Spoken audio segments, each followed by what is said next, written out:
Welcome, everyone, to our fifth virtual South Summit. And today it's about energy and mobility.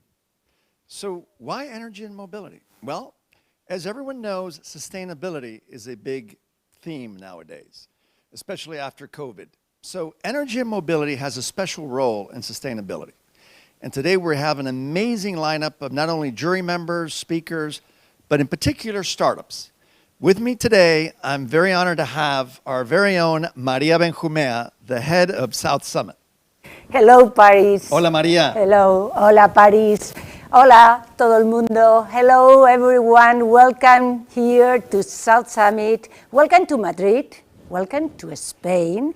And welcome to this incredible war room of IE University.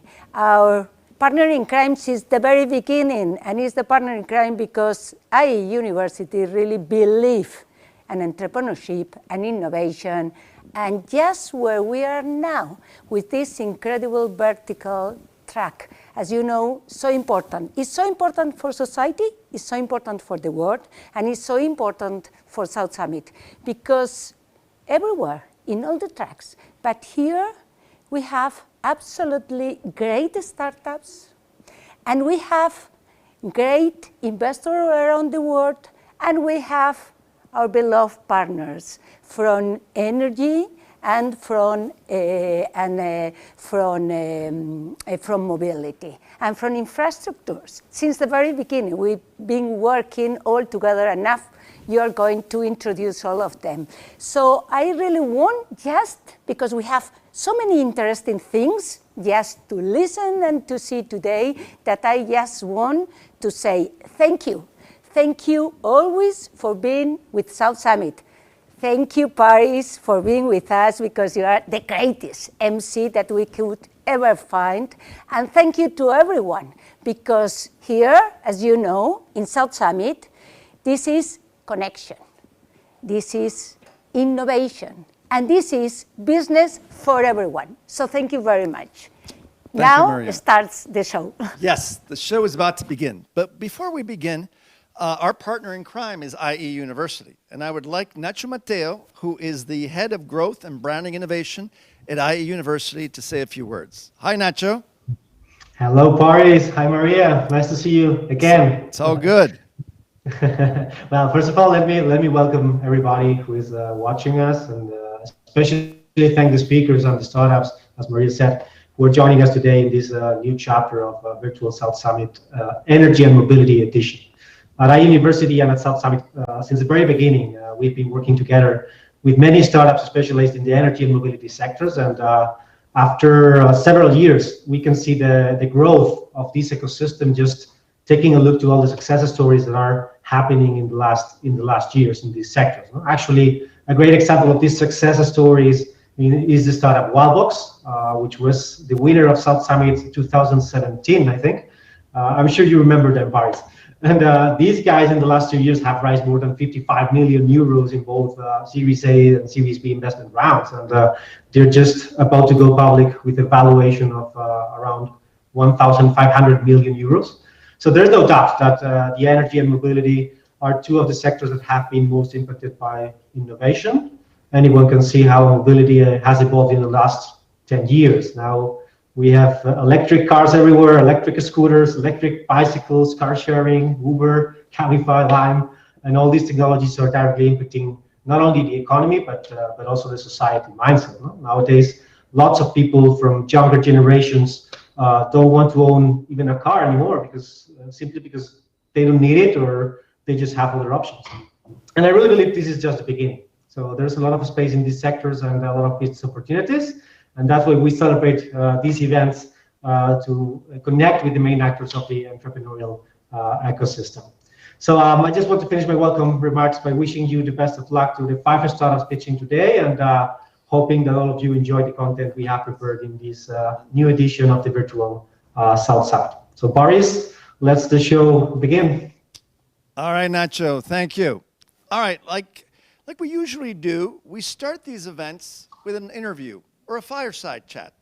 And today we're honored to have with us Pablo Pastega, who's the managing director of Flixbus. Since 2018, Pablo oversees the strategic direction and expansion of Flixbus in the Iberian Peninsula. Pablo has 10 years of experience launching and managing e-commerce ventures. For many years, he was responsible for helping an Asian bike-sharing company in their international expansion, 15 countries in only 1 year. Before this adventure, he was CEO of RestaloRestaurantes.com and worked for 4 years in Rocket Internet. So as you can see, this is one disruptive guy. Pablo, welcome. Welcome, Paris. Do you hear me well? Yep, I can hear you perfectly, Pablo. Great. All right, Pablo, why don't we start by telling the audience, what is Flixbus? Yeah, so let me try to do a 1 or 2 minute intro of the company, because it's a company that it's not maybe as known in Spain as in other European countries. So Flixbus, or Flix Mobility, is a pan-European new generation road transport operator. It's a bit long, the description, but we basically are a transport operator for long distance mobility, road mobility. So we have 2 products. We have Flixbus, which is a very long and broad bus network that connects, that used to connect before COVID, 35 countries, more than over almost 3,000 cities or destinations in those 35 countries. And we also, that is the bus network, which is our main product. And then we have since a few years FlixTrain, which is a train operator that we launched in Germany, and now we are going to launch also in the coming days in Sweden. So basically, Flixbus is a transport operator, but we use why we are here mainly is because we since the beginning, since our inception, back in I think it was 2012, we use technology to transform how we manage the transport operations. And thanks to that, thanks to the technology, we have over 300 engineers, and thanks to a unique business model, we're able to provide a very good customer-focused, customer-centric travel experience to our customers, and at a very affordable price. This is the 2-minute description of the company.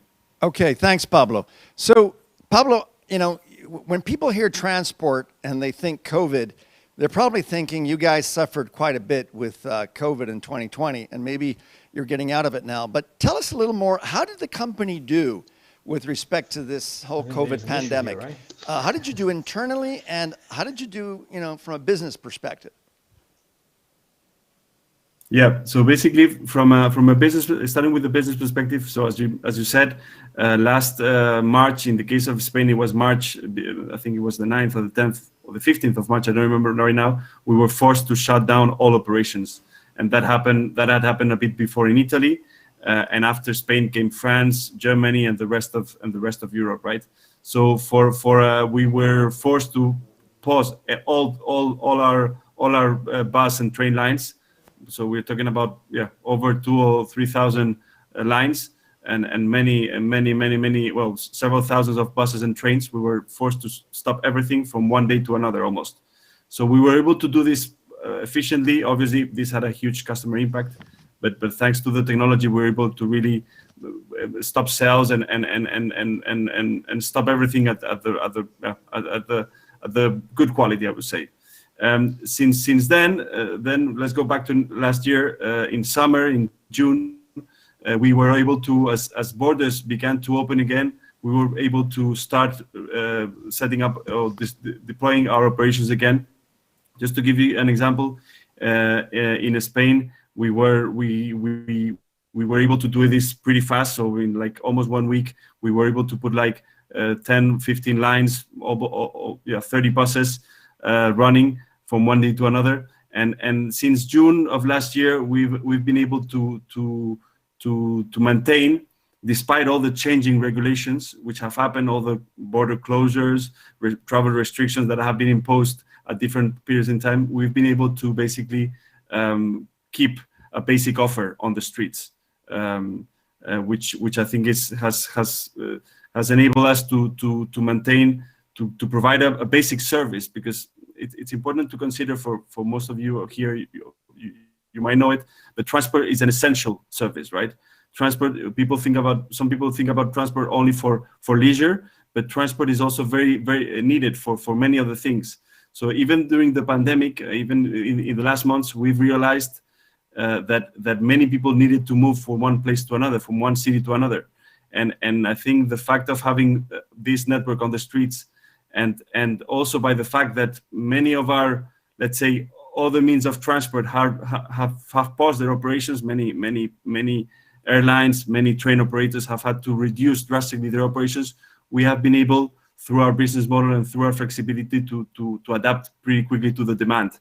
And thanks to that, I'd say we've been through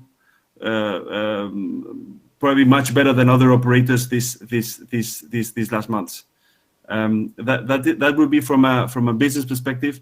From an internal perspective, I mean, like many other companies, we obviously when we had to pause all the operations, we went into short-time work schemes across the different countries where we operate. However, and I'm quite happy about this, we didn't do any layoffs. We used to have, before the pandemic, 3,000 employees, out of which more or less 1/3 are white collar, the other being companies that we've acquired and they have bus drivers and operators, and we are kept more or less this same number of employees in the last months. So now basically from an internal perspective, the HR part is clear. On the financing part, which is another obviously very important piece to consider, we were able to, since the pandemic started, we rapidly were able to secure credit lines to be able to keep the company on a stable situation for at least until at least end of this year. So I think we, from a financial perspective, we're also like solid. And now, as we approach the end of the tunnel, which we hope will happen before this summer, we are ready to go back into aggressive mode and start deploying back the networks as we used to have before the COVID. Pablo, I have a lot of students that come to me with travel apps and all kinds of things that have to do with travel. And the investors are all looking at them and saying, well, there's still quite a bit of uncertainty. But uncertainty usually provides also a time for opportunities. Do you think there are any trends that are going to start in the next few months in the travel industry as a result of this pandemic? And what opportunities do you see out there? What do you see as the coming trends over the next maybe year or year and a half? I mean, I can talk about long distance because in mobility and in passenger mobility, passenger transport, there's different, obviously, areas. The one that people generally talk more about is urban mobility, right? Short distance mobility. In that regard, I think the trends we've seen so far are towards more use of more, let's say, eco-friendly means of transport, and I think the trends are going to go on that direction. On the mid and long distance travel, a bad thing that the pandemic has caused is the increase in the usage of private car. I think some governments have been more efficient than others in let's say in defending or in trying to promote the usage of collective transport. Bus is one of them, but it's not the only one. There's also train, of course, and I think it's very important for authorities to promote and to make sure that this pandemic doesn't impact negatively the good steps that had been taken previously in terms of movement of to less polluting means of transport, right? So I hope and I really hope that the authorities in the different countries consider this as a priority from now on, So this is what I can tell you in this regard. All right, Pablo, last question here. Financial support packages from the government. I'm not very big on those things, as you can imagine. But in Europe, a lot of governments are giving a lot of money to their incumbent public train operators. What do you think about that? Yeah, so Paris, just to come back to the question before, I forgot to mention something which is probably super important, is I think travel will come back again, as it used to be. Probably it will come for sure for leisure travel. So people are really looking forward to travel to meet their friends, family, for fun. Business travel is a different topic. I don't know how business travel will be affected, but for sure in terms of leisure travel, we are in Flixbus and in Flix Mobility, we are considering, at least in my case, in the area I manage, I'm considering that this summer we will have at least the same demand as we used to have in 2019. Okay. All right. Thanks so for we will that, have the same offer. Pablo. So last question quickly. What is your view on the financial support packages of governments for their public train operators? Yeah. So basically, what we think is that it's, as I was saying before, it is fundamental that governments help their help doesn't distortion the market. And I think we've seen in the last months huge financial packages and subsidies being given, for example, to train operators, to public companies that are at the same time as being public companies, they are competing with private operators. And we, for example, have put a complaint at the EU level for the unfair support packages that Deutsche Bahn has received in Germany. And I think it's very important that governments don't have the temptation to support their public companies, but more to support the whole sector. Otherwise, this will create distortion, and eventually this will not bring benefits to the industry, to the sector, and to the market and to the customers, which is what they should be looking for. Okay. Well, Pablo, thank you so much for your time today. I think it's been very enriching to hear about what's going on in the mobility sector, especially for a company as big as yours. So wish you all the best for this coming year, and hopefully travel will be back in all its forms. Thank you. Thanks to you, Paris, and thank you to everybody. Bye. All right, let's keep moving now. Now, as you know, the most exciting part of these virtual South Summits is the startup competition. So let me tell you how this is going to work today. We have an amazing jury, and they're going to evaluate each startup on the basis of innovation, scalability, team, viability, and how investable they are. So let me tell you a little bit about some of the jury members that are going to be here. The winner of today's competition will have a fast track to the 100 finalists of our main event in October at the South Summit 2021. This is a list of the partial jury. We have Anton Riestra from Accenture. We have Marcos Ros from Acciona. We have Mansour Mojavi from Blockchain Founders Fund. We have Ibon Enbar from Cemex Ventures. We have Raul Garcia from Correos. We have Peter Sprecht from Creandum. We have Lucas Martinez-Clar from DCN. We have Castor Gonzalez from Demeter Partners. We have Alberto Escalera from Elewit. We have Carmen Garcia Marquez from Enagas. We have Oriol Juncosa from Encomenda Smart Capital. We have Jose Minguez from Endesa. We have Silvia Fierro from Eni. We have Owen Reynolds from Expon Capital. We have Jaime Biel from Faraday Venture Partners.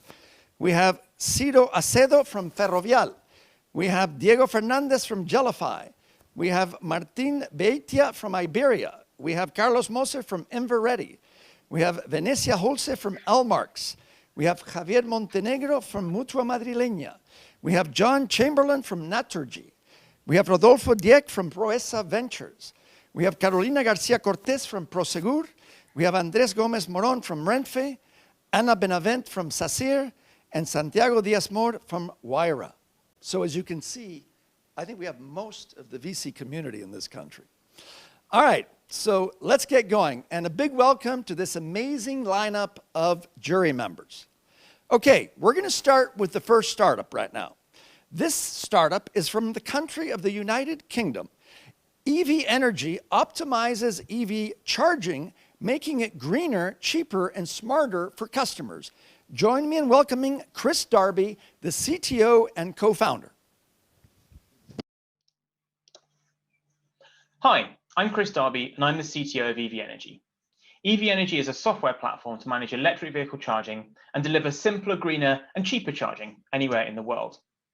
Everyone is excited about electric vehicles, and the market is growing rapidly at 30 to 50% per year in every global market.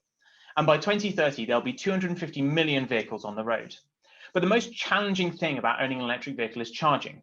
Customers ask us, how do I charge my car at home? What's the right tariff to be on? What's the cost going to be? And what about when I need to go on a long road trip? And managing charging is also painful for utilities. Over 80% of charging will happen at home, and everyone comes home, plugs in their car straight away during the early evening peak in electricity demand, which leads to three key problems. Firstly, peak charging is bad for the environment using peaker plants. Secondly, it's expensive. And lastly, peak charging is complex for energy networks to manage. At EV Energy, our vision is to make electric vehicle charging greener by aligning charging with the availability of renewable energy on the grid, cheaper by taking advantage of the best electricity rates and selling services to the grid, and fundamentally simpler. Our user comes home, plugs in, and EV Energy handles the rest.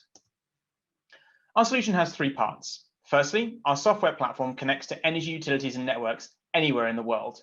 This enables our partners to control and manage charging against any number of requirements. Secondly, we integrate with multiple cars and chargers. Through APIs, we can control charging and make it happen at exactly the right time. And lastly, we have a highly rated app that's loved by our growing user base of 18,000 users. We recognized that smart charging needed to be simple to become mainstream. Our solution has been designed to be fit and forget. For example, Graham Cooper, the director of EVs at National Grid, uses our app every day, but rarely opens it, as he trusts it to control his charging day in and day out. We have high levels of engagement, with 80% of our users enabling smart charging. And our app can be fully white labeled and customized to your brand to deploy a solution in a matter of weeks. Our core focus is on home charging, where 80 to 90% of charging happens. But by using our software, you can deliver a service that covers all touch points of the EV driver wherever they charge. To get to EV owners, we distribute our software in two key ways. Firstly, we offer the EV Energy branded software direct to end customers and through our partnerships with charger manufacturers. Secondly, we license our software to utilities and vehicle OEMs to help them build and deliver beautiful and engaging white-labeled energy propositions. We're differentiated from the competition in four key ways. Unlike charging hardware, we're software only, which means our solution can be rapidly deployed globally and isn't locked into one hardware vendor. Unlike other charging services, our focus is on the home, where more than 80% of charging will happen. Our solution is really valued by our users, and we put a big emphasis on delivering a simple end user experience. And finally, we're aligned to utilities, making us the ideal local partner for an energy company and the ideal global partner for a car OEM seeking to navigate the complex world of energy. Over the past 2.5 years, we've grown from a proof of concept to serving 18,000 users and 16 energy companies across the world. The business is run by myself and Nick, and we have a global team of 30 people with deep expertise in energy and technology. So if you share our mission to deliver greener and cheaper, simpler electric vehicle charging to your customers, we'd love to chat more with you. Thanks for your time. Okay, thank you. Q&A. Questions from the jury. Anna Benavent. Hi, it's Anna from Satsir Group. I just have a clarification. I wanted to add your clarification. You said that the energy you're going to provide, it's coming from renewable sources or all the time, or it can also come from normal energy sources when the supply is not available from renewable. Yeah, so we're not an energy supplier, but we partner with energy suppliers. And then we take in information about their generation portfolio or their purchasing portfolio or the general carbon intensity of energy on the grid.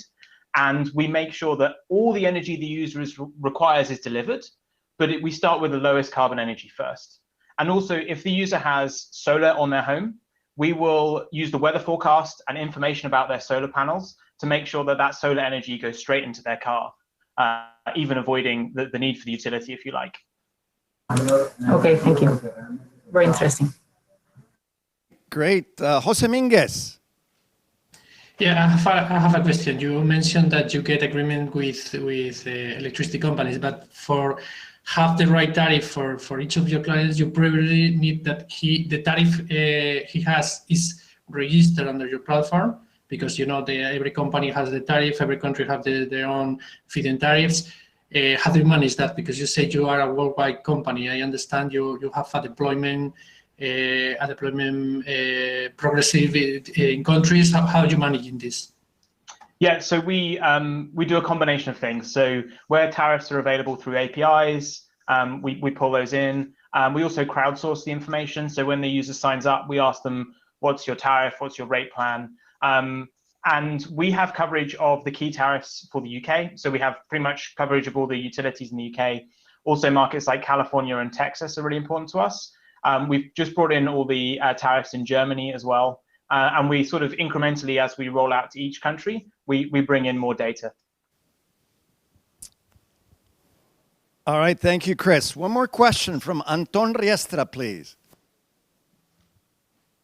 Yeah, my question was about the value proposition for customers when it comes to charging outside of their home, so in public stations.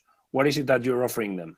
So we fundamentally want to make that charging in public simpler. And I don't know if you drive an EV, but I've had the experience of trying to find the charging place. It's around the back of a hotel. You get out, it's raining, the thing doesn't work, you need to call someone. It's horrible. So we're partnered with Hubject, and we're also building towards that plug and charge experience where you drive to a location. Maybe today you have to tap your phone or you have to scan your phone. Maybe it uses your location. In future, it will talk directly with the vehicle. And what EV Energy provides is the bridge between your utility company, where the energy bill will turn up ultimately, and your vehicle OEM that you have your vehicle with today. And so the future we imagine would be you drive to your charging location on your long road journey, you plug your car in, it just starts charging. And then at the end of the month on your utility bill, there's an extra line, which is on the go charging. It costs you €4. All right, thank you, Chris. We got time for one more question. Anybody from the jury? All right, moving right along. Our next startup is from the country of Germany. It's represented by Maximilian Schlereth. He was the CEO. Peter Park, yes, Peter Park is the name of the company. Peter Park is an automatic license plate recognition and a cloud-based software that empowers off-street parking lot operators. Join me in welcoming Peter Park. Hello, my name is Maximilian and I'm the CEO of Peter Park. And at Peter Park, we transform ordinary parking spaces and parking lots into mobility hubs. Why do we do that? What's the issue at hand?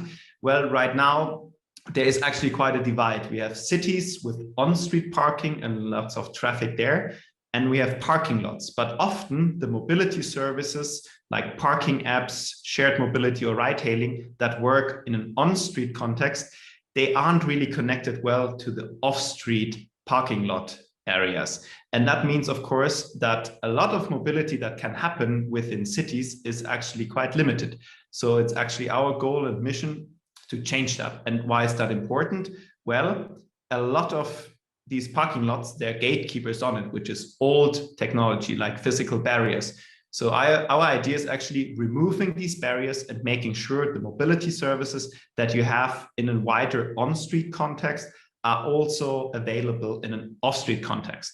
How do we do that? We devised a SaaS solution which works with license plate recognition. So when a vehicle enters a parking lot, the license plate is scanned, the entire parking process is digitalized. So you can hand out parking permits in a digital manner, but also, of course, the payment process can be done via app or payment kiosk. When the car leaves again, the license plate is scanned again, the parking process is closed. This means literally every parking lot can be turned into a mobility hub, connecting the different payment services, car sharing, ride hailing, e-scooters, etc., with the parking transaction. And of course, it provides viable insights in terms of analytics, what's happening on these sites.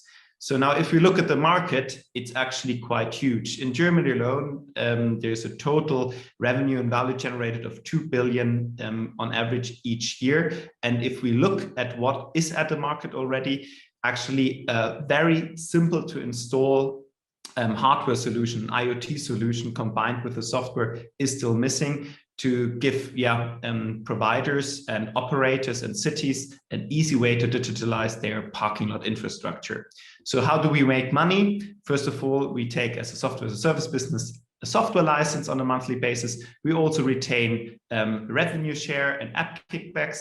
And also, of course, we charge for analytics, which is very, very special for us. And who is the team behind this project? Actually, right now, we have more than 20 full-time employees sitting in Munich and also remotely. and is headed by Stefan, Florian, Patrick, and I, with a background in engineering, but also a lot of industry background and, of course, tech background. So I hope that this provides a lot of insights into the parking industry, what's going to change, and we're very much looking forward to your questions now. Thank you very much. Okay, thank you, Max. From Peter Park. Questions? Yes, we got one. Raul Garcia. Hello, Maximilian. My question is, which are your plans for internationalization? So thank you for that question. Actually, right now we're focusing on the DACH region, but since demand is also popping up in Scandinavia and wider areas within Europe, this is also why we're participating in this competition. We're actually looking to grow there, and to answer really crispy, it would be the DACH region as a first step, where we already took our first pilots live. Thanks. All right, thank you, Max. And now Ciro Acedo from Ferrovial. Hi, Max. Thank you for the presentation. So I guess that you believe that, that autonomous vehicles won't affect the parking lot business. So parking lot will still exist in the near future. And I don't know if you are, well, this is kind of a question. And the other question would be if you are thinking also of giving another use to the parking lots, like logistics hubs, etc. Absolutely. So that's actually a very intriguing topic. Absolutely, autonomous vehicles are going to affect the parking industry. However, what is a parking lot? It's a storage for vehicles. But at the same time, it's also the first and the last impression often a client, a customer, a user experiences. So that means two things really. First of all, to make that, to create hubs where the transfer of mobility can happen. For instance, an autonomous vehicle can bring you somewhere onto a parking lot where you would then change, for instance, to public transportation, because also autonomous vehicles take up a lot of space and would have a problem with congested cities, especially during the transition period between when you have like driven vehicles and autonomous vehicles sharing the street. So that's the first thing where we can really add value, just making that process smooth, and of course using the analytics and statistics we know of in terms of occupancy rates, what's happening there, and connecting the different services. So that's the first thing. But the second thing is also part of the answer, and you touched on that in your actually second comment, which is really thinking ahead. The parking lot is not just a parking lot for peak hours, what it's normally used for right now, right? For instance, during shopping hours, a lot of cars are there, and then it gets closed and nobody is using it, which is actually waste of space. So we really try to use this as an infrastructure to first of all understand when are there capacities, for instance, to use the parking lot as a micro storage hub, but also be then to facilitate that kind of management which is needed. And yeah, that really opens up new possibilities, new revenue streams, and also increases the utilization of inner city space, which I think is a great thing when we look at a smart city, but also sustainable city development. Thank you. Thank you. Thanks, Max. Okay, we had time for one more question. This one's from Santiago Diaz-Mor. Hello, Maximilian. Thank you for the presentation. I have one clear question regarding the architecture you saw in the slide before. And I imagine you might deploy several sensors and several, technical devices around the different parking slots and parking places. And how do you charge that part? Because I imagine that's like an investment you have to do upfront. And I'm not sure if that's something you charge to the parking owners, or that's something you consider yourself and you somehow finance it inside the service fee per month. How do you manage that? Mm-hmm. So actually there's a CapEx invest required for an installation. However, there are of course two things to mention here. First of all, it's a very light and very, let's say, modular hardware. So there aren't actually huge costs involved. So this actually means, which is the second point, installation and maintenance of the hardware needed, the IoT hardware, will always be much more cost efficient than, for instance, installing physical barriers. And this is also a real value add, because rather than installing something that's extremely expensive and also costs you over time, we're really getting rid of high CapEx costs, replacing with really small CapEx costs, and also maintenance is virtually zero. And this is also a big difference, really meaning customers shift to our product. Thank you, Max. Okay, thank you, Max. All right, well, we have a custom here at South Summit, and whenever I forget to mention a jury member, he or she gets special attention. So I forgot to mention a very important jury member today that comes from one of the most amazing energy companies in Europe. Ernesto Barroso from EDP. Welcome, Ernesto. ¿Todo bien? Todo bien, everything well, thank you. You're welcome. Don't worry about that. All right, thank you for joining us, Ernesto. All right, let's move right along. Our third startup is called Trade Energy, and they're based in Brazil. Exciting, isn't it? The picture is Anderson Medeiros, the CEO. Trade Energy connects green energy producers and consumers, combining smart grid, IoT, and machine learning. Join me in welcoming Trade Energy. Hi, my name is Anderson Medeiros. I am CEO at Trade Energy. Trade Energy is a platform, web and mobile, to connect producers and consumers of clean energy. Our product connects clean energy producers, micro energy generators with energy consumers. We seek to solve three problems: low attracting user by energy generators, transformation of non-smart consumption into digital and intelligent grid, and charging the consumption profile for the reduced costs. Our systems enables online connection with recharge points. Our energy-based grid can be a recharge point option. All the services working through digital methods. Our deal between renewable and sustainable energy producers consists of connecting energy-consuming users directly to these producers, assessing the energy producers of interest. The solution provides with main benefits for different types of consumers. Our value proposal combines three technologies: smart grid, IoT, and machine learning, connecting consumers directly to power generation with reduction of energy costs for the consumers. About the market, Spain leader in increased renewable energy production in Europe, 25% in 2020. Second place in renewable production capacity in Europe. Portugal, more than 50% of energy consumption for renewable resource. And 70.5% of energy consumption from renewable sources in Europe. Our business model, the revenue comes from two ways: sales percentage by producers and user subscriptions. About financial projection, and in that over 0.1% of market share, achieving 244 profit year in our revenue source. Our competitive advantage, convergence of solution for energy efficiency and connectivity for mobility and structural users. I am Anderson Medeiros, CEO and founder. I'm graduated in business management. Our CEO, Samuel Alves, and co-founder, is commodity management specialist. And our CTO, Ricardo Takahira, is doctor in electromobility. Thank you. Thank you very much. All right, Q&A time. Anton Riestra. You're on mute, Anton. Sorry. No problem. Thank you, Paris.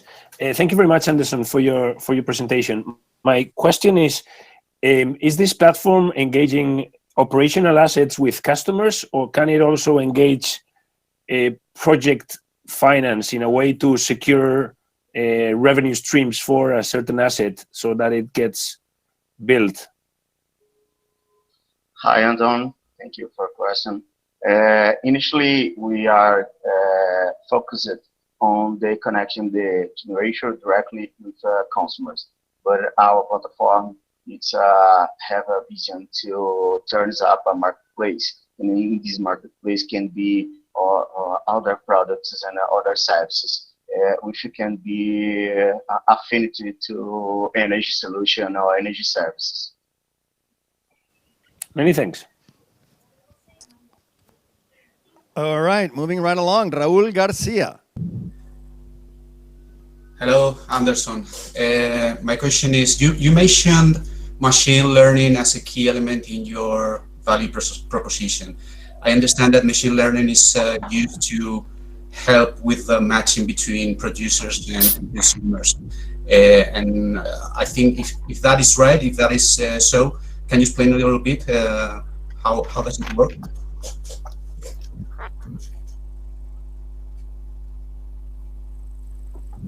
Mute. I think you're on mute, Anderson, you're on mute. I'm sorry. And thank you for the question. And offshore, you can explain it a little bit. And the side of the generator, we have the machine learning applying for help to the amount of consumption of these energy generator plants. So the timing, the demand of energy based, it's grew up, and he needs to scale up the expansion of your energy solar plants, for example. Our device will be advising him about the needs and when they need to expansion this solar plant. The side of the consumer, our IoT in relationship with our machine learning, we'll be learning the profile of consumed energy. And in this energy consumption, they will be advised when this client, this consumer, will be explode the consumption, for example. If his consumer could be continued this profile of consumption. So they advise it for reduce this energy consumption, reduce the connecting electric devices for reduce all of the amount of consumption in the month, for example. All right. Thank you, Anderson. Okay, we got time for one more question. Anybody from the jury want to ask another question? This is your opportunity. Usually we're running out of time and we don't have enough time for Q&A, but now we have time for one more question in case there's somebody out there. No? All right, moving right along. Our next startup is called Viezo, and they're from Lithuania.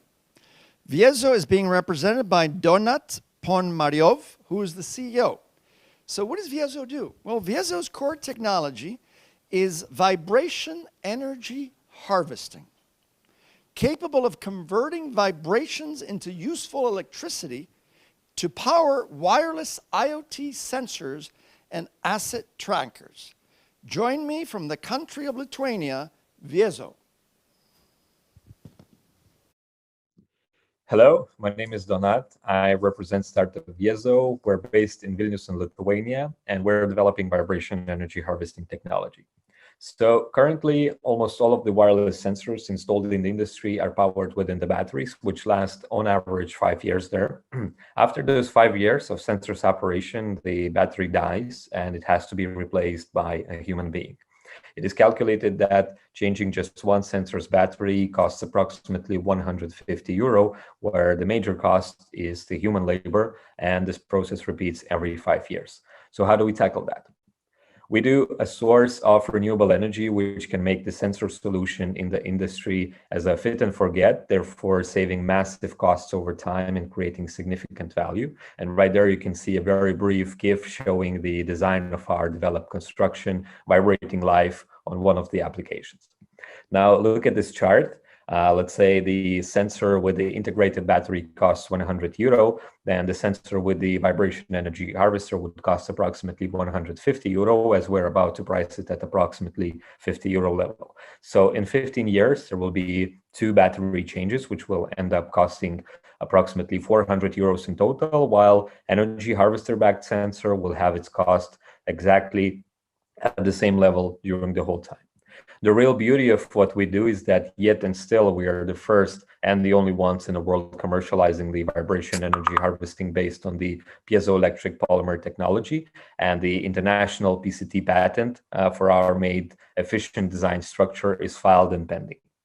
The main markets we're tackling are smart oil and gas, smart mining, and smart railway, valued at $7.4, $9.2, and $50 billion last year, respectively, where railway industry is a major focus of ours, as every single railway company, railway operator at least in Europe, is about to spend billions of euros into modernization and digitalization of the railway industry, and we align just perfectly with their digitalization goals.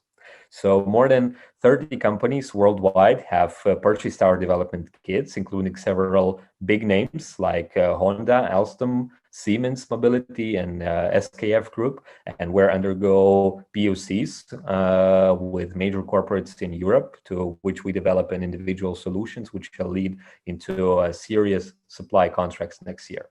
So we're in the process of raising €2.4 million seed round to establish our manufacturing, start operations in DACH region, and grow our team and add MRR stream into our business. And we plan to close it this November with the target valuation of approximately €10 million post money.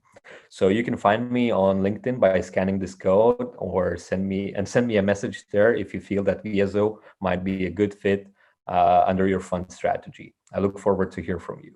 Thanks a lot. Okay, thank you, Donat. All right, time for Q&A. Ana Benavent. Hi, Donat. Very interesting presentation and very interesting device. I will have a question. These sensors, what can they monitor, and also how does vibration affect the calibration of the sensor? Do you have to recalibrate often because it decompensates some of the parameters? Sure. How does it work? Yeah, so basically the main use for the sensors of ours is to monitor, to do the condition-based or even predictive maintenance, usually on the bogies of the train or the rail tracks, which are vibrating the heaviest. And in terms of calibration, since we're using the digital sensor, so and usually we use accelerometers there for detecting the anomalous in the vibration. So there is no need at all for the calibration of those sensors. Okay, thank you. All right, thank you, Donat. Carmen Garcia. Hi, Don. Thank you very much. I like very much your pitch, so congratulations. I was wondering if you have tried your technology in the oil and gas industry, or are you planning to do so in the short or medium term? Yeah, it is one of our target markets, the oil and gas industry. However, the main focus is the railway right now because of the very heavy regulations in the oil and gas, since you basically even cannot enter the plant to do the testing of your sensors right there without any ATEX certificates, etc. Plus, we're lacking some oil and gas companies in Lithuania where we could do the tests. So that's why the main focus is railways. But we've been in touch with several of those oil and gas companies, and we're hoping to move on with that market in 2022 once the railway product has been rolled out. All right. Thank you, Donat. Okay, Raul Garcia. Thank you, Donat. My question is regarding your business model. I understand that currently you are targeting railway market, and in terms of project-specific business model, like charging with in terms of services. How do you foresee your scaling up in terms of new business models such as platforms as a service or the like? So actually, we're planning to enter the MRR, to bring the MRR revenue stream into our business model early next year after raising the seed round. So right now we're purely focused on the hardware and our core technology, the vibration energy harvester, to make it as cheap as possible and as available as possible within the lifetime as long as possible. So once we have that done, so basically we'll be able to offer the hardware solution, which is okay to use and reliable enough to use in the industry. And then we'll go on to develop the software where basically all those details from the bogies, from the rail tracks can be accumulated and to have a clear reports on what's the situation on the condition based, or maybe at some point the predictive maintenance of those critical assets in the railway industry. So that's going to start in 2022 for sure. All right. Thank you, Donat. Looks like you got quite a few people interested in your thing here today. Our next jury member is Andres Gomez. Thanks, Viezo. Andres from Renfe, the Spanish railway operator, an exciting technology. And which are the ranges or the level of vibration that the sensor need to be charged? Because vibration is something that we try to avoid, right? Obviously. So the good thing and the main reason why we're heading into the railway industry is due to the high vibrations, and we are not seeing in the horizon how train manufacturers can reduce those vibrations so much that our energy harvester wouldn't be able to convert them into the energy. So to give you an overview of the accelerations, the physical sizes, so basically we're capable right now to generate electricity from 0.3 G, which is very low. And for example, in the railway industry, you meet vibrations on the bogies with the size spanning from 1 G to 50, something like that. The safety standards of the railway industry require you to get the certifications of up to 100 G, if I'm not mistaken. So there are a lot of vibrations, and trust me, we can power that. Thank you. All right. Thank you, Donat. Ibon, floor is yours. Yeah, thank you. I was going to ask about the roadmap in terms of the sectors or the verticals that you are targeting. I saw some logos which are not included in oil and gas, mining, or railway. So what do you have in mind? What kind of industries are you willing to work with in the short term? So we're open to general industrial companies as well. So some of those logos which you have seen in the slide, those came really randomly. So we call it the principle of randomness right now at our startup. And so we were not looking for them. They found us, and that rolled out into a full-scale project where we are developing an individual solution right now for them. So those, I think, the goal for us is to stay with those three markets which we have mentioned, and we will obviously be still looking for some other markets as well where our harvester could make sense, could bring real value. But we're so focused right now on what we have that I really don't have an answer right now for you on where exactly we could be at some point of time later. I'm sorry. Thank you, Donat. All right, we're doing pretty good on time, and I know a few of you had your hand up, but maybe you thought you didn't have enough time. Pepe Minguez, do you want to still ask your question or not? Yeah, a short question. You mentioned a lot about your business case, about the future business case, but right now, are you focused just empowering another sensor on building your own sensors? And if so, how much energy can you harvest with your thing? How much energy are we talking about? Sure. So our initial idea or leap of faith a year ago, just before the pandemic, it was that we should sell our technology to the sensor manufacturers. But then the pandemic came and they have switched their budgets from, R&D and innovation into just staying alive. So that was a flag for us that we need to develop our own sensors and approach the end users exactly in the railway industry. So to give you an overview, at approximately 1 G of acceleration of vibrations, our energy harvester of the size which you have seen, so basically 70 millimeters by 20 something, it can generate approximately 4 milliwatts of power, which is significantly more than enough to power the sensor of our own. So basically, on the very average properties of the sensor, basically there is the power under that 1G is approximately 7 to 8 times more power than what the sensor really needs. So that the autonomy is guaranteed. Thank you. All right, Santiago, do you still want to ask your question? No, thank you. It was all about the level of vibration you required, which was something asked before. So, all right, great. Thank you, Santiago. How about you, John? No, my question was focused to the oil and gas sector.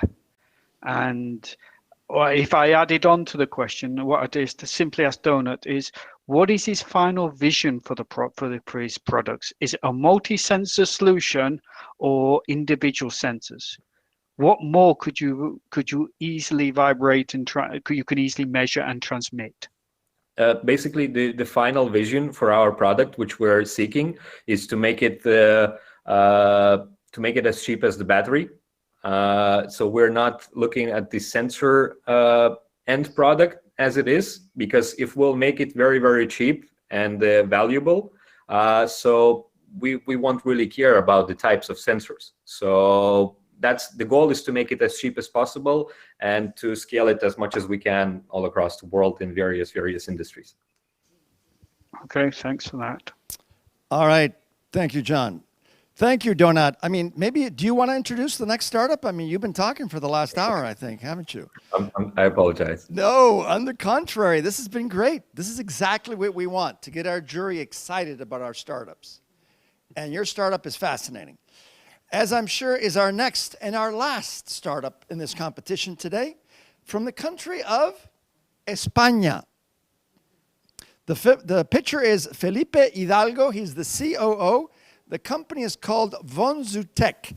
Vonzutech is a SaaS that enables the orchestration of the last mile logistics ecosystem by integrating retailers and logistics operators into a single cloud-based platform. Join me in welcoming Vonzutech.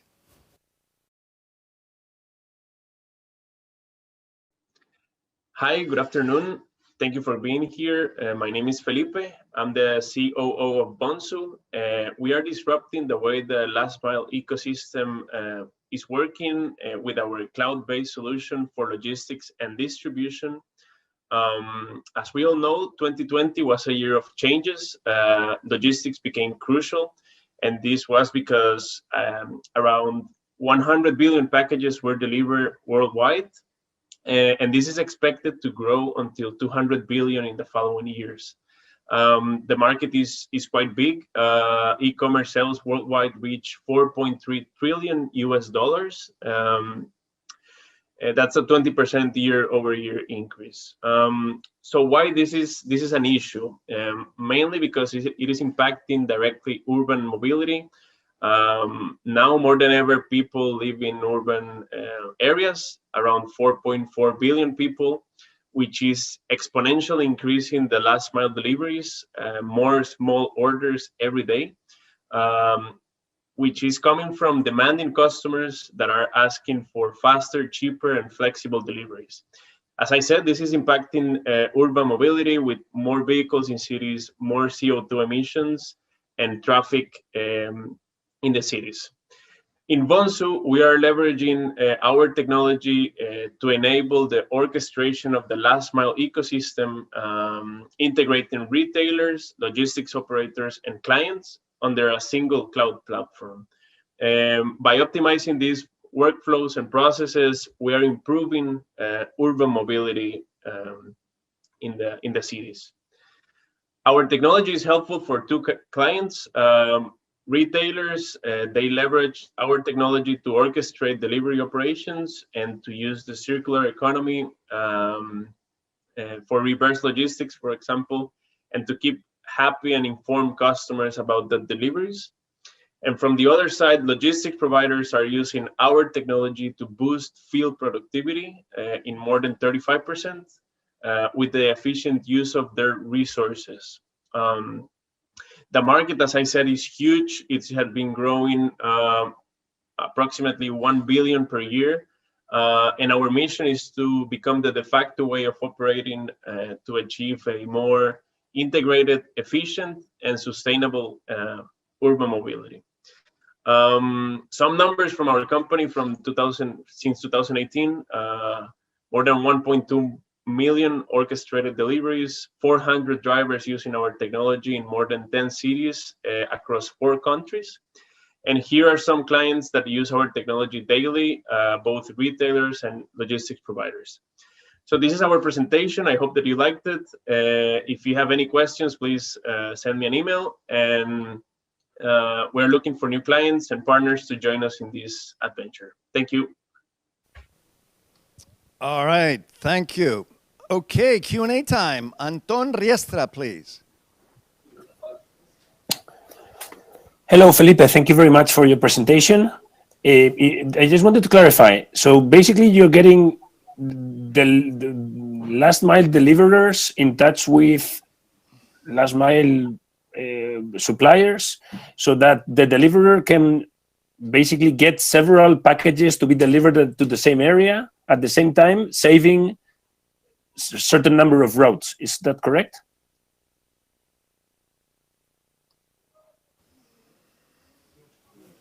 Mute. You're in mute. You're on mute. Felipe, you're on mute. Yeah. Sorry about that. Anton, thank you for your question. So what we're doing with our technology is orchestrating the supply chain flow until the last mile delivery. So integrating the retailer and the logistics provider and consumers on a single cloud-based platform.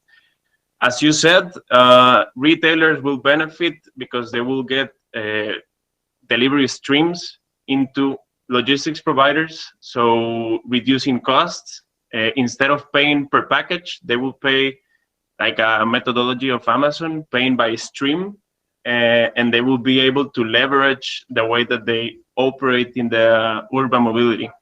So basically improving how they are working and increasing the visibility that they have in the last mile up until the end consumer. All right, thank you, Felipe. Our next question is from Carlos Moser from Inveready. Hi, Felipe. Thank you very much for your presentation. My question was more related to how scalable your business it is. I mean, how much plug and play does it need, or how much ad hoc integration do you need with the customer? Yes, thank you, Carlos. Well, as a B2B SaaS company, we basically have 2 kinds of costs for our clients when we onboard a project. So one of them is the SaaS, let's say, cost that they will have per month, that they will incur based on a specific volume of packages that they move in a month. We will charge a SaaS cost every month. And also, the other cost in a project is the implementation cost, basically integrations that we will need to do with the systems already in place. Solving your question, basically, how plug and play can be, we just rolled a project with one of the biggest retailers in Europe, and we integrated with their system by API in 2 weeks. So plug and play can be as fast as, well, the client also can manage. But the solution is really flexible in order to adapt to the operations of every client. We understand that no retailer and logistics provider works the same, even if they have last mile deliveries. So the technology is, the purpose is for the technology to adapt how they work. So it's really scalable and really fast to deploy. So yeah. Great, thank you. All right, thank you, Felipe. Our next question is from Oriol Juncosa. Hi, Thank you, Felipe. Thank you for the presentation. Quick question for you. You seem to be a sort of middleware agent, okay, between retailers and logistics providers. That's all good, but the issue here is that you may also be at the same time somehow competing with your own customers when you're going to get sort of new retailers. So probably there's a dialogue or a conversation there, okay, that you may end up having both with retailers and with your own customers, which they will also try to get more retailers. So how are you solving that? And what's the real value proposition that you're bringing to the ecosystem? Because you're basically sort of an ecosystem play. Thank you. Thank you, Uriel. Well, as you mentioned, this is very important. We function as a middleware, like where we can integrate and orchestrate the operations between two parties. We don't think competition will be arise by the other side. For example, retailers will be engaged by this technology being more competitive, each of them, by leveraging how they work with their providers. And it has happened that we have had 2 or 3 retailers that already work with the same providers in Spain and Portugal. And well, the integration has already been made, so they are not competing because they already work with each other. They are leveraging our technology to be to be cost efficient, you know, and to improve how they work with more visibility on the operations. Apart from that, we're getting data about everything. That this is the real power of our technology. Every day we are orchestrating around 8,000 deliveries in Spain, Portugal, Belgium, and Mexico. So this is real data that will benefit retailers, for example, to market sales or marketing.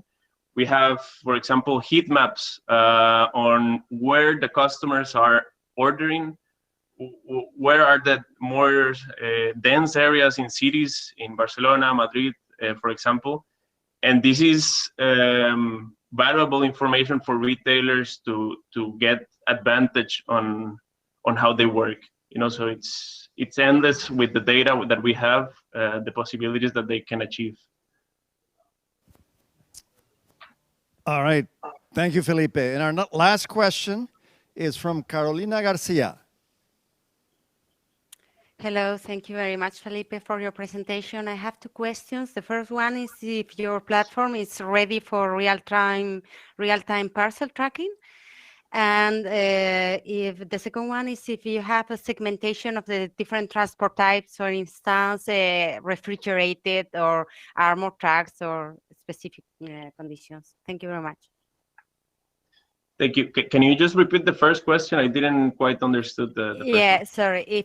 If your platform enabled the real-time tracking of the parcels on the. Okay. Yeah. Thank you. Thank you for both questions.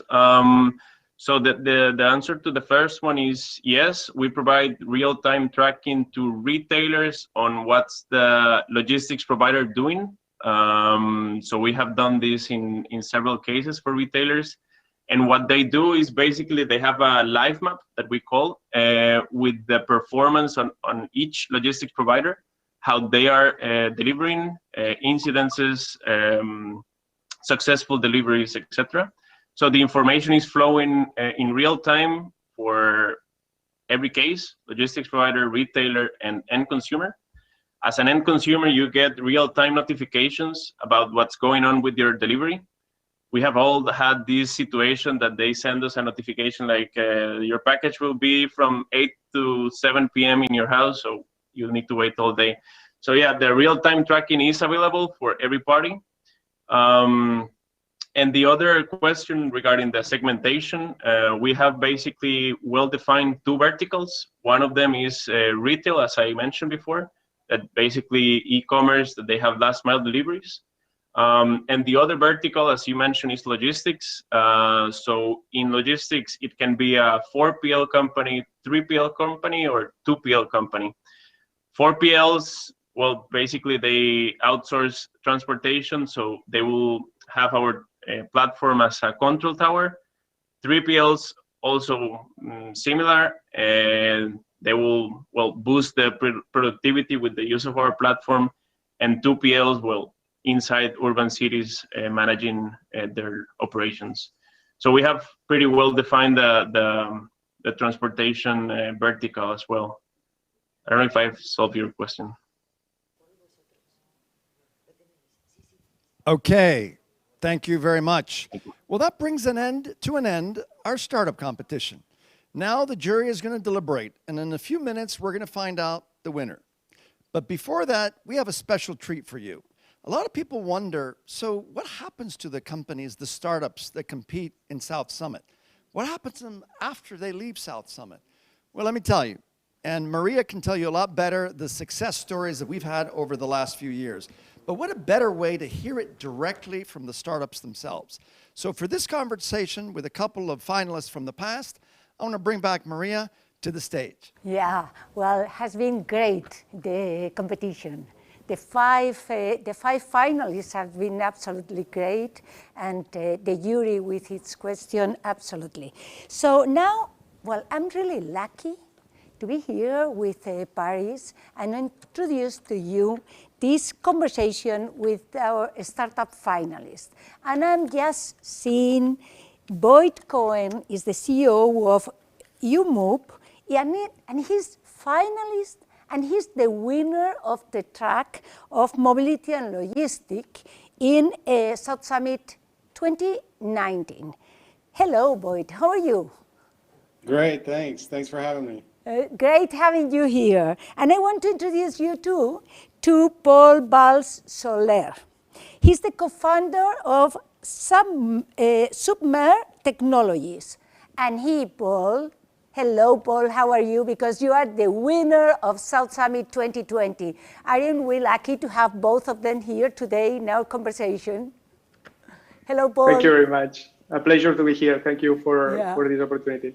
So you are the winners, the track winner in 2019 and the winner of South Summit 2020. And who best than you both to introduce your companies? And as you are startuperos and you know the pitch has to be very quickly and more now, in 1 minute, could you tell me, both of you, you can start whatever you want, what about your companies? For example, Paul won the whole competition last year. We just won a track, so I think he goes first. Whoever you want. I'm not sure about that, but let's kick off for the sake of time. So I'm Paul, co-founder of Submer, and as you may know, the data center and internet infrastructure consumes more electricity than India as of today. It's crazy, and this translates into more than 2 times commercial travel pre-COVID times. So even before COVID, the compute and all this digitalization and all these apps behind the scenes consume massive amounts of energy. And an average data center consumes the amount of water in an Olympic swimming pool every 2 days. It's crazy. So to solve all these challenges, we developed a full stack, what we call immersion cooling technology, hardware, software, chemical, and now also robotics. Our technology that allows us to submerge any kind of compute in these jacuzzis for IT hardware, and basically operate the data center computing power in orders of magnitude more efficiency, saving 50% of the operational costs, 85% of the physical space thanks to the densities, and 50% on the capex, all this without wasting water and empowering the circular economy. So a much more sustainable, powerful, and efficient solution. And that's Submer. Great. What about you, Boyd? So IMOB stands for the Internet of Mobility. There's about 10,000 commercial ground fleets of mobility, taxis, micromobility, ride-hailing, trains, public transit, on-demand transit. Right now, it's a very fragmented market around the world, and it's incredibly challenging for people to figure out how to go from A to B and manipulate all these apps and combine them. We solve that problem at IMOB with a mobility on-demand platform, but instead of solving it direct for the end user, we go to the enterprise customer. So we have very large clients. Our first ever trial was with Renfe a few years ago to solve their door-to-door journeys of the Spanish rail operators' user base, their passengers. We've since won clients around the world. We have projects in the UK with London Northeastern Rail, in the US with Brightline Trains, which used to be Virgin Rail. We have transit clients around the world, New Zealand, Sweden, and elsewhere, and starting to go into other verticals like insurance and OEM. So basically for the end user, we solve this seamless door-to-door journey for them where they can use one interface to go from A to B, accessing all the different public, private, and shared mobility services. And we do that on behalf of our enterprise customers. Okay. So guys, I'm sure a lot of the audience would like to know, how does a couple of startups that graduated in 2019 and 2020 in terms of South Summit, how have they done during this pandemic? Maybe we'll start with you, Boyd. What's it been like? What can you say about the company? Has it been growing? How have you been handling this situation? Well, I think for all of us as humans and as entrepreneurs, initially it was very shocking to the system. Our sales pipeline was reduced to 25% of our original pipeline as we were going into COVID.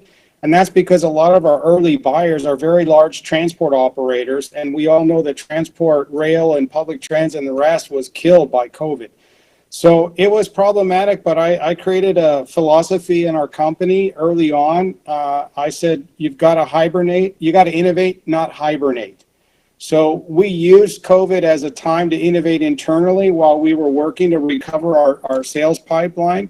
And I'm pretty happy to say that today we're about 2.5 times the size of our pipeline we were before COVID hit. So we've recovered. And what turns out is a lot of clients, the existing ones and new ones, are also using COVID as sort of this dead period where they don't have a lot of activity to rethink their business, to invest in digital transformation so that when people do come back, they have a compelling solution for their users. So we've turned it into a positive. Well done, Boyd. Really well done. And what about you, Paul?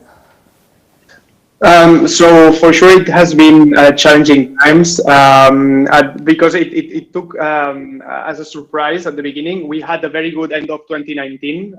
As a company, we started selling in 2018 and we usually sold like an initial installation of the technology, and whenever the customer tests and tries the technology for themselves, they notice that it works very efficiently and they like it, and then they do a follow-on purchase order. And the average deal size also increases a lot with this follow-on purchase order. And what we saw is that during 2019, we had some of these follow-on purchase orders coming from the initial sales that we got in 2018. And we ended up the year very excited and everything looked very good. And we said, okay, let's open a Series A investment round. And basically this was beginning 2020. And then boom, when we opened the Series A, we got hit by the COVID. It was interesting to see how many investors that were excited and so on were from a sudden basically looking at their portfolio companies and taking care of the existing portfolio and so on, and some verbal somehow commitments that we got basically went away. So we had a lot of basically missed opportunities in that regard, regarding the fundraise and also regarding the commercial pipeline and opportunities. We got several I would say opportunities in the oil and gas space because they have to do a lot of compute and so on, and also it's one of the industries that got hit by the COVID. No, so we saw also a decrease in our pipeline size, but on the other hand, so this was the short-term effect.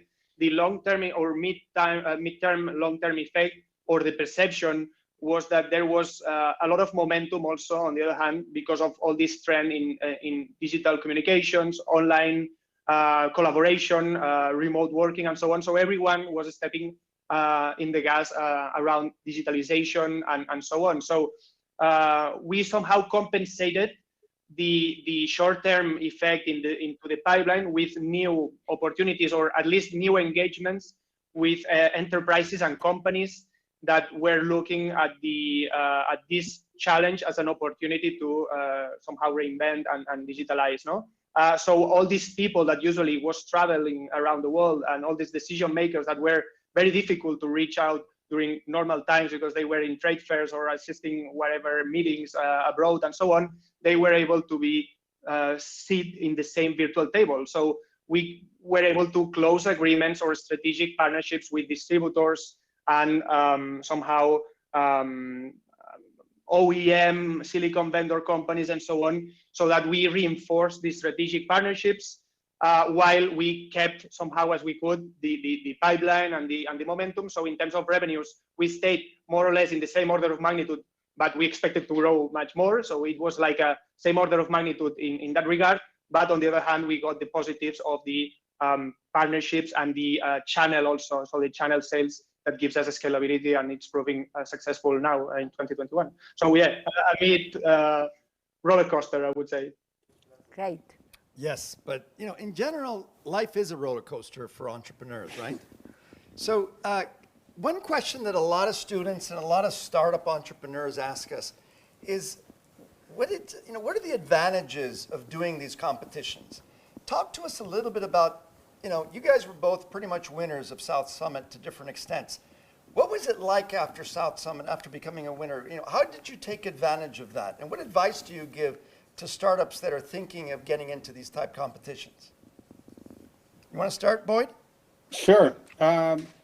I think, just being selected, the top 10 in our track was already a benefit to IAMOB, because South Summit is obviously a very credible, prestigious event, and you have a lot of applicants from around the world, and being chosen top 10 in your vertical already actually added value, I think, to all the participants, including even just sort of driving more demand from investors and corporates to want to talk to us at the South Summit. Hopefully we get back to more physical events. One thing I would say, and IAMOB's learning as we go on this too, we all get bombarded by invitations to join accelerators and pitch competitions, and early on it's exciting, and then I think you start realizing you're maybe spending too much time on those things. We've already been in Techstars, 2 WIDAs, we're in 2 plug-and-play accelerators right now, and it's like, okay, that's probably enough. Now, we are focusing more on the POC acceleration or early commercial opportunities as opposed to normal pitching at our stage now that we're commercial. But I think if you're early stage, it's probably good to pitch at a lot of them. It's good for to build your capability to pitch and to get exposure and build your network. The further you go as a startup, I think you should probably be more selective. South Summit is one that I would, definitely recommend. You don't want to go to every single pitch event that there is, but pick out some good ones where there's a good audience for your technology, both not just investment, which is the thing all startups are always thinking about, but corporate partners. I mean, in the end, what do investors most want to see? Product market fit, validation, growing revenue. How do you get that? You secure corporate clients, or if you're B2B, if you're B2C, you secure more users. So I think startups maybe spend too much time worrying about investor profile and not enough time about exposure to corporates. And South Summit is a good example of an event that does a really good job of the blending of both, getting corporate exposure and investor exposure. Thank you, Boyd, and thank you to all the corporates, because we have great partners, great corporate partners, and we believe that the connection in between the startups with the corporates is absolutely win for both. No? So I agree, and I think that's really great for everybody. And to you, Paul, how is it? So I have had a special relationship, I would say, in the sense that I applied for the South Summit startup competition back in 2018. And at that time, I got just behind, if I'm not wrong, in terms of puntuation or in scoring, behind Wallbox in the somehow vertical of energy and so on, and sustainability that you had back in that day. And it was a very, very exciting experience, because at that stage we were at even pre-seed stage. So we didn't even raise any money. It was just prospecting times and somehow exposing our company and pitch in front of very relevant audience of corporates and investors. And in that particular presentation, I actually got interest from one member of the audience, which was eventually our seed investor. So it proved extremely successful. So in that regard, thanks for the opportunity of pitching back then. We didn't end up in the final presentation, but it was a nice, of course, experience and with a very good outcome. And 2 years later, in 2020, we were at a different stage. I must say, we were already cooking behind the scenes our Series A, and I was already having interest from investors. And it was the opposite somehow, or the other end of the interest, as Boyd said, no, the corporate interest, the validation interest, the legitimizer interest, in terms of exposing the company at a more mature stage, with already traction and certain partnerships and so on. But with the 3 or 5 minutes that you have to pitch, I wasn't able to, of course, show all this traction, but it helped me a lot in communicating and at least raising interest. And then the Q&A session was very helpful also to be able to give extra context apart from the actual pitch itself. And it gave us, of course, visibility and some PR around it when we won, for sure. So it was very helpful. Unfortunately, it was online. I would have loved to be like in the 2018, physically meeting people and so on, but you already prepared very well, and you already have the tools and the network and the platform and the somehow the media exposure and the format that allows us to collaborate and have these somehow, if you want, follow-on conversations with the people that you meet and are interested with you. No? So I think if you are in a more later stage, it's also helpful. But if you have to be more selective, is one of the events that I would consider for sure also. So yeah, very, very interesting. Okay, great. All right, now we're running out of time, and we want to make sure you guys have a chance to give some last parting advice to all the audience here. What would you say is your advice to everyone as they look towards 2021? And another thing, you have here companies and investors, both of them. What are your goals for 2021? Because I'm sure you want to make business with them and them with you. Right? Because you are very important part of this South Summit family, and we want all of you to make lots of business, but very quick because we are run of time. Your first poll. Mute. Yeah, classical. So I would say that as somehow some feedback to the audience, I would say if you already survived during COVID times, now everything in theory should go up. So I would say stay optimistic, even though we are having these strange times. I felt this roller coaster, as I was saying, but I had to feel optimistic always. Otherwise, I would just leave it. So the idea is that stick to the problem that you are solving, not the actual solution. So also think if you are more in the pre or seed stages and so on, and you still are looking for product market fit. This is a problem that I faced in my previous project and company. So if you are in that stages, stick to the problem, not into the solution or the technology. Make sure that you challenge this problem and face it to the market as soon as you can. So events like this are very helpful for that, for exposing this problem that you are trying to solve and the company that you are trying to build. And listen a lot to the feedback from the audience, but also not what they say, but the face that they make and how they react. So look at the cameras instead of the scenario if you have this remote experience, and try to grasp this feedback so that you are actually building what people is willing to pay for and what actually eventually can be successful. If you are in a later stage, as I was in my last application, try to take the opportunity of these strange times to find the opportunity in the challenge that we face. So there's a lot of, in my case, all this digitalization brought us new opportunities and new strategic partnerships that if we were just focused on the plan of scaling our current pipeline and basics that we were doing, at the end of 2019 and starting 2020, we probably would have missed. So be open-minded and try to grab the opportunities, and also these funds that in theory are flying around from Europe and so on.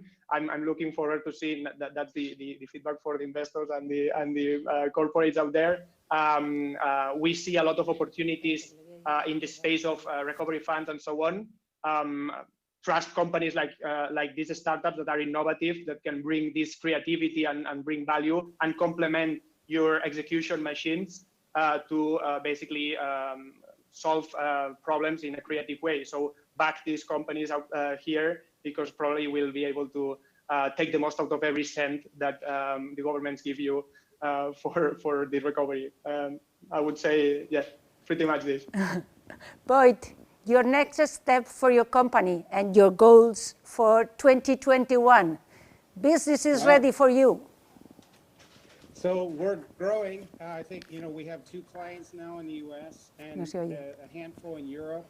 And for us, 2021 is about sort of getting to that repeatability on our sales process, increasing efficiencies of our production of our technology, accelerating our ability to innovate, testing some new verticals.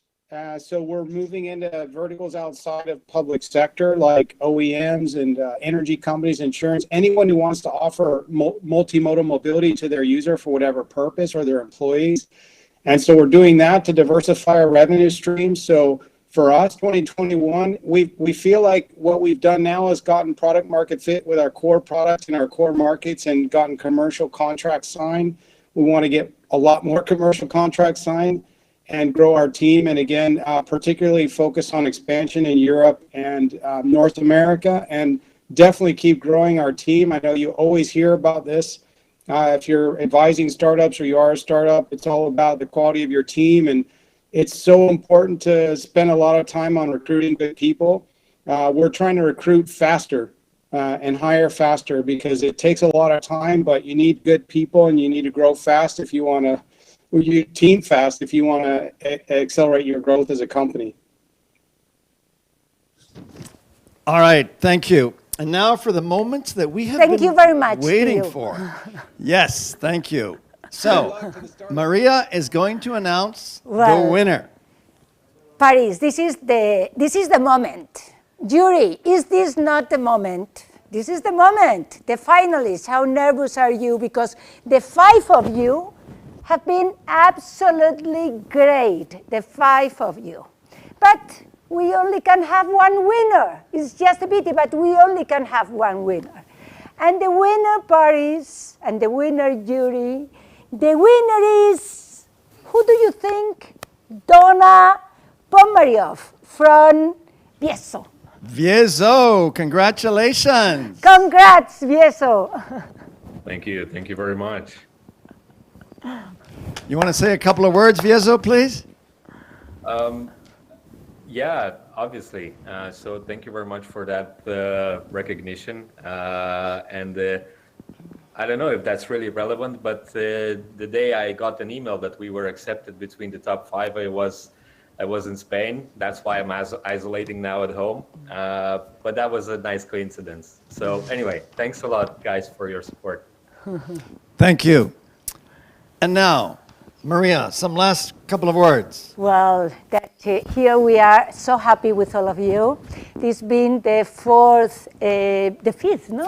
fifth Virtual South Summit, Mobility and Energy, and we are going to have the 6th one from LATAM on the 29th. From here, from IE University, the War Room, with all of you. People from around the world, jury from around the world, and the startups. So I can say only bye-bye, just till the 29th at 4:30 CET. But LATAM will be 9:30. That's right. So it's going to be really special. You heard it. Latin America, 6th Virtual South Summit on the 29th of March. And congrats to all the finalists, and thank you very much to the whole jury. You've been, all of you, absolutely great. And you too, of course, Patty. Thank you very much. I would just want to add before you go, they made the point today about the involvement of companies in South Summit. I'll never forget our first South Summit, Maria. Yeah, of course. In the Mutua Madrileña, she had the idea to put kiosks for each company at the front of the event. And we all thought she was crazy. And that brought what we have today, a true ecosystem of startups and companies. Absolutely, absolutely. And it's incredible how the ecosystem is really developing, and now it's mature, and we have great startups, great unicorns. Yeah. And so really, I'm very fortunate to be absolutely here. All right? Okay, so you heard it. The 29th of March, LATAM. There we will see you. Hasta la vista. All of you. Bye-bye. Thank you.